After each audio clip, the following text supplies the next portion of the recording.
आगे बुजुर्ग बैठेंगे हमारे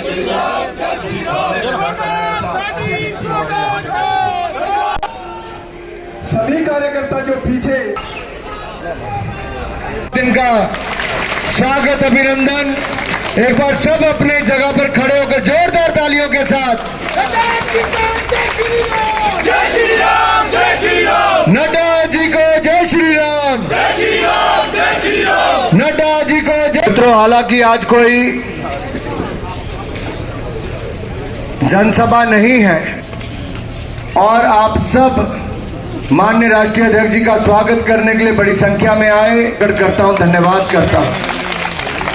हम सबके बीच में हिमाचल प्रदेश के सरकार हिमाचल प्रदेश में चलाई और हिमाचल प्रदेश का चहुमुखी विकास करवाया, ऐसे हमारे नेता प्रतिपक्ष और पूर्व में रहे मुख्यमंत्री आदरणीय जयराम ठाकुर जी का जोरदार तालियों के साथ स्वागत अभिनंदन। हम सबके बीच में हमारे जी हम सबके बीच में आए हैं, जोरदार तालियों के साथ इनका स्वागत अभिनंदन। राज्यसभा के सांसद आदरणीय सिकंदर जी जो हम सबके बीच में इसी जिला से, जोरदार तालियों के साथ स्वागत अभिनंदन। सुरेश चंदेल जी हमारे पूर्व में अध्यक्ष भी रहे और पूर्व में सांसद रहे। वीरेंद्र कंवर जी पूर्व में मंत्री रहे, उनका जोरदार तालियों से स्वागत अभिनंदन। और हम सब के अपने ही, जिन्होंने वर्षों वर्षों तक हम सबको पार्टी के साथ जोड़ा भी, पार्टी को आगे बढ़ाया भी, ऐसे आदरणीय प्रेम कुमार धूमल जी का भी आप सबकी ओर से बहुत बहुत स्वागत और अभिनंदन। जय श्री राम, जय श्री राम, जय श्री राम, जय श्री राम, जय श्री राम, जय श्री राम। भारत माता की जय।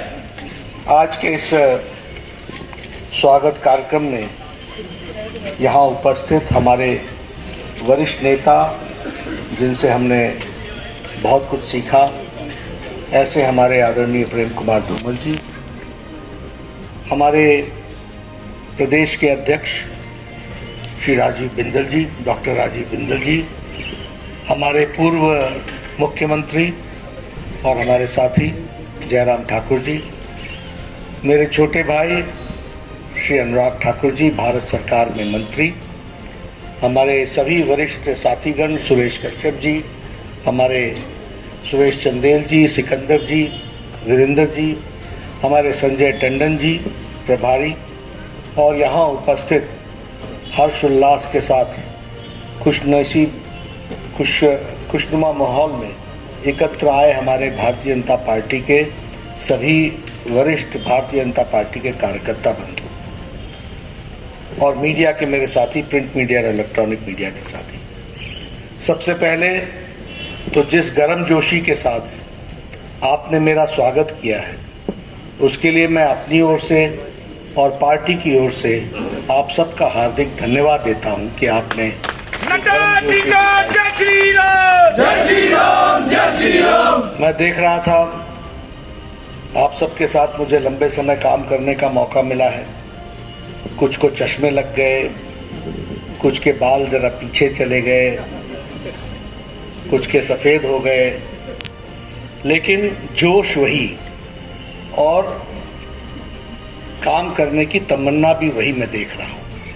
ऐसे अपनों के बीच में जब आने का मौका मिलता है तो बहुत खुशी होती है और अच्छा लगता है कि जहाँ से मैंने पार्टी में काम करना शुरू किया, वहाँ अपने कार्यकर्ताओं से मिलने का अवसर मिले और जब आपके चेहरे पर मैं खुशी देखूं तो मैं भी बहुत खुश होता हूं और मुझे भी अच्छा लगता है। पुनः आप सबका बहुत बहुत धन्यवाद। अभी अनुराग जी ने आपके सामने सारी बातें रखी हैं, मैं कोई विस्तार से इन सब चीज़ों के बारे में चर्चा नहीं करना चाहूँगा अभी, क्योंकि आगे मौका मिलेगा और आप सबसे बात करूँगा। लेकिन मैं इतना ज़रूर कहना चाहता हूँ कि हम सब लोग जो भारतीय जनता पार्टी में काम कर रहे हैं, उनको अपने आप को बहुत खुशनसीब समझना चाहिए। सत्ता को हासिल करने के लिए किसी भी तरीके का कॉम्प्रोमाइज़ करने के लिए तैयार पार्टियां हैं, लेकिन ये अकेली भारतीय जनता पार्टी है जिसने भारत के विकास और भारत के विकास के साथ कोई समझौता न करते हुए राष्ट्रीयता को अपना प्रण समझ करके आगे बढ़ने का काम किया है। तो भारतीय आजकल कांग्रेस और कम्युनिस्ट एक साथ चुनाव लड़ रहे हैं। विचार की शून्यता कहां पहुंच गई? कौन किससे मिल रहा है, कौन किससे जुड़ रहा है? विपक्षी एकता की बात होती है, बहुत अच्छी बात है, होनी चाहिए, आप करो। लेकिन एक बात ध्यान रखिएगा कि हमारी ही पार्टी अकेली पार्टी है जो विचारों से युक्त है और विचारों के लिए लड़ते हुए आगे बढ़ने वाली पार्टी है, तो भारतीय जनता पार्टी। बाकी सभी पार्टियां शून्य होती हैं।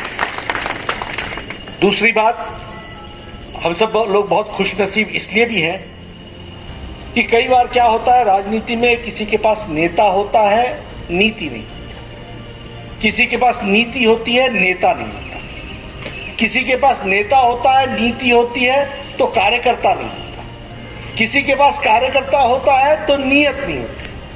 हर पार्टी का आप देखिएगा कुछ न कुछ समस्या जरूर है, लेकिन ये भारतीय जनता पार्टी अकेली पार्टी है जिसके पास नरेंद्र मोदी जी जैसे नेता से लेकर स्थानीय नेता तक नेतृत्व मौजूद है। नेता है, नियत है, नीति है, कार्यक्रम है, कार्यकर्ता है, ये अकेली है तो भारतीय जनता पार्टी। और इसीलिए हम सब के लिए ये बहुत ही खुशी का विषय है। आज ऐसे ही नहीं, हम 9 साल में 10वीं अर्थव्यवस्था से छलांग लगा करके 5वीं अर्थव्यवस्था हो गई। जिस ब्रिटेन ने हमको 200 साल राज किया उसको पछाड़कर हम आज 5वीं अर्थव्यवस्था हो गए।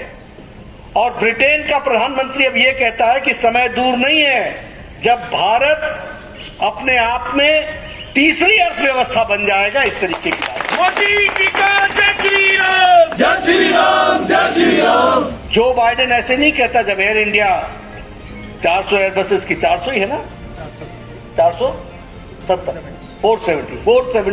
एयरबस और बोइंग का ऑर्डर कौन देता है? भारत।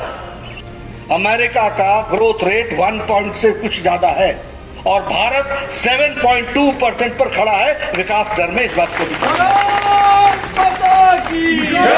इन्फ्लेशन हमारा 4% से नीचे है और बाकी देशों का इन्फ्लेशन 11%, जर्मनी 11%, रशिया 10% से ऊपर, अमेरिका भी अपने आप में इन्फ्लेशन में आ गया और हम एक ब्राइट स्पॉट की तरीके से दुनिया की अर्थव्यवस्था में मौजूद हैं।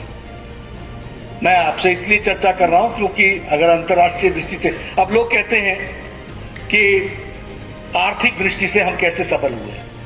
भारत ऑटोमोबाइल के मार्केट में दुनिया में तीसरे नंबर पर खड़ा है, जापान को पछाड़ के। मोबाइल आज से 9 साल पहले 92% बाहर बन करके आता था, आज 97% मोबाइल भारत में बन रहा है और एप्पल भी अब भारत में बन रहा है। यह परिस्थिति आकर ये बताता है बदलती हुई तस्वीर। लेकिन मैं आपको अंतर्राष्ट्रीय के विषयों के बारे में चर्चा करूं ये जरूरी नहीं है, लेकिन यहां बताना चाहूंगा मैं कि 12 करोड़ इज्जत घर देने का काम नरेंद्र मोदी जी की सरकार ने किया। आप सोचिए कैसा भारत होगा 9 साल पहले जब 12 करोड़ महिलाएं अपने दैनिक जीवन के कार्यक्रम के लिए खुले खेतों में जाया करती थी। कैसा भारत होगा? और 12 करोड़ महिलाएं नहीं, 12 करोड़ महिलाओं के साथ उनके बच्चे भी होते थे। अगर किसी ने महिलाओं को इज्जत देने का काम किया और डिग्निटी से रहने का काम किया तो नरेंद्र मोदी जी ने किया। ये बात को एक बार मोदी जी, बार बार मोदी जी, एक बार भाजपा, बार बार भाजपा। 80 करोड़ लोगों को 5 किलो गेहूं या 5 किलो चावल, कोई भूखा न सोए, इसकी व्यवस्था। इसके कारण भारत की गरीबी 22% से 10% से नीचे आ गई है और अति गरीबी 1% से भी नीचे आ गई है। ये भारत की अर्थव्यवस्था बनी है। और मैं चाहूंगा कि इन सारे आंकड़ों को आप लोग भी आप लोगों को बताइए कि किस तरीके से बदलता भारत।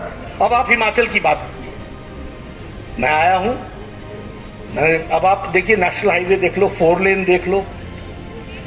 मुझे आज कितनी खुशी हो रही होगी जब मैंने हस्ताक्षर किया होगा कि हमीरपुर का मेडिकल कॉलेज दिया जाता है।